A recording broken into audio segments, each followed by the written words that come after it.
Ultimately, this is actually a war against Europe, in my opinion.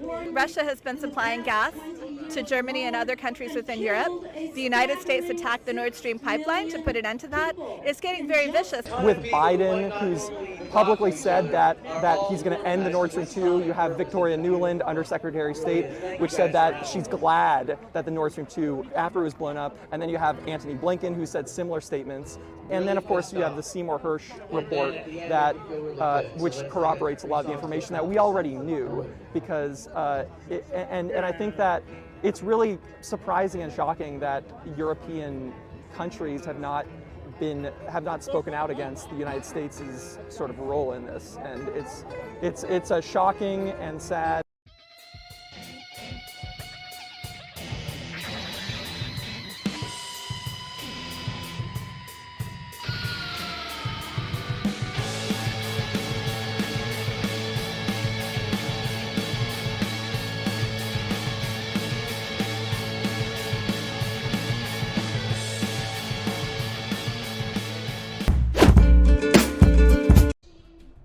Hundreds of protesters on Sunday slammed America's role of war machine in overseas wars at a rally before the Lincoln Memorial in Washington, D.C. Organizers said the anti-war rally was planned to protest against massive money funneling into Ukraine, as well as America's role in the Russia-Ukraine conflicts.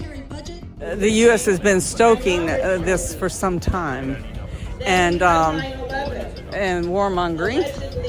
I think there are people within the United States government who have a history of trying to provoke conflict with Russia between NATO. They use NATO, but the United States is the main driver of NATO.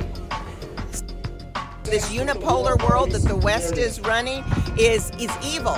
It's not just the U.S., it's a transnational military-industrial complex. There's massive warmongering propaganda, and unfortunately too many people have bought into it. I think the military-industrial complex has been a part of our culture for so long, and I think because of that, Americans are so used to it, and they feel like the military-industrial complex is part of the United States, and that they still feel like the military-industrial complex serves the United States and protects Americans, and I think that's the misconception.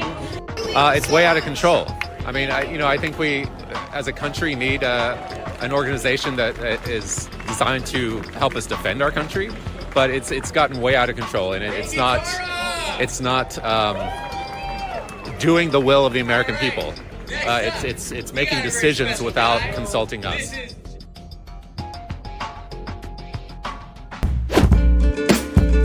We are very concerned that China is considering providing lethal support to Russia in its aggression against Ukraine, and I made clear that would have serious consequences in our relationship. 19号结束慕尼黑安全会议的美国国务卿布林肯表示，中共正在认真考虑向俄罗斯提供致命性武器。China's trying to have it both ways.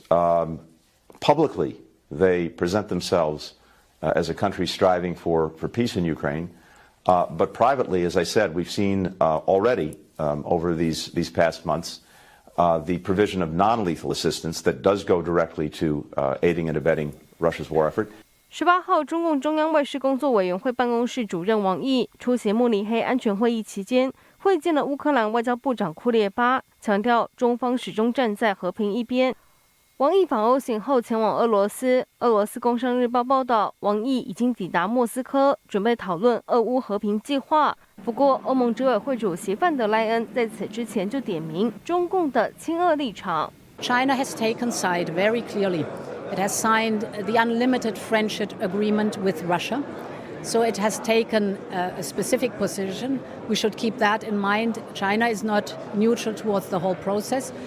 As we are not neutral, we are backing, of course, Ukraine.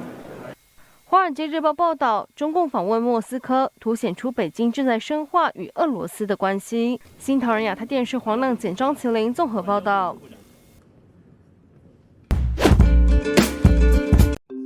A 13-year veteran car salesperson in Turkey's biggest city, Istanbul, has said Chinese cars are especially popular among younger customers.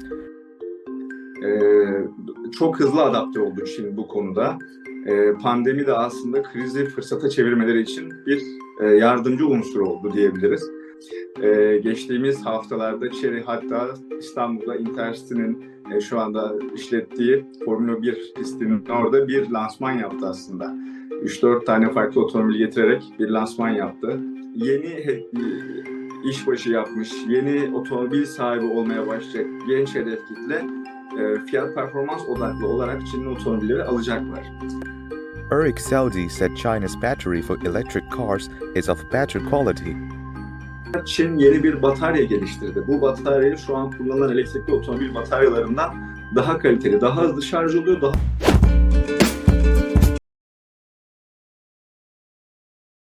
damaging or destroying this pipeline does not make any sense. Not for Russia, yeah, because it was built to deliver gas from Russia to Europe, and therefore why should Putin destroy it? When he says we have some points to be convinced that the US military did it, and then they say he's a conspiracy theorist, then you see that the conspiracy theory is only an instrument to discriminate for discrimination of critical journalists. I know that Seymour Hersh is a very, very tough journalist.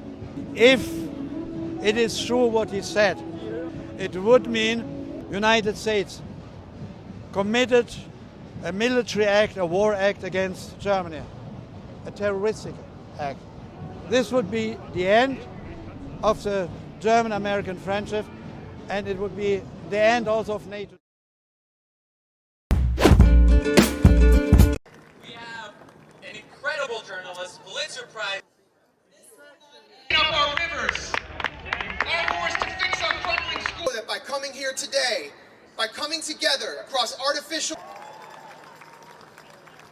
borders of the kind of America First style conservative Palestine, Iraq, Sudan, and the weapons manufacturers prove this truth.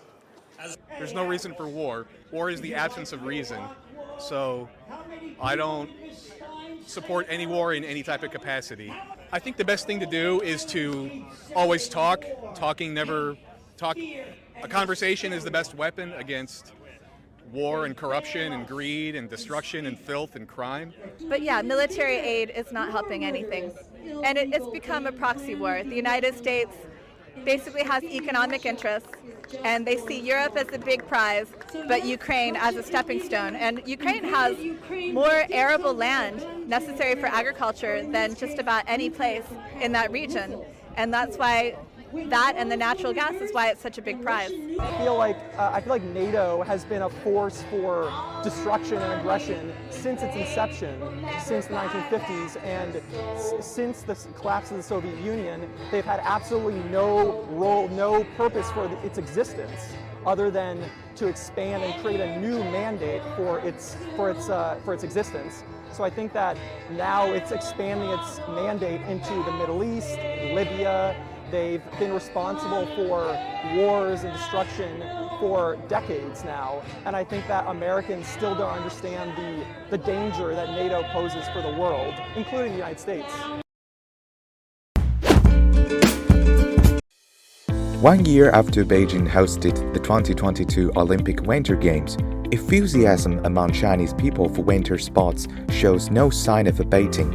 As a latecomer in winter sports, China has been leveraging the game's legacy to become a winter sports power. Now, all competition venues are being properly used by the public and local athletes, and wide-ranging social and economic benefits are being reaped.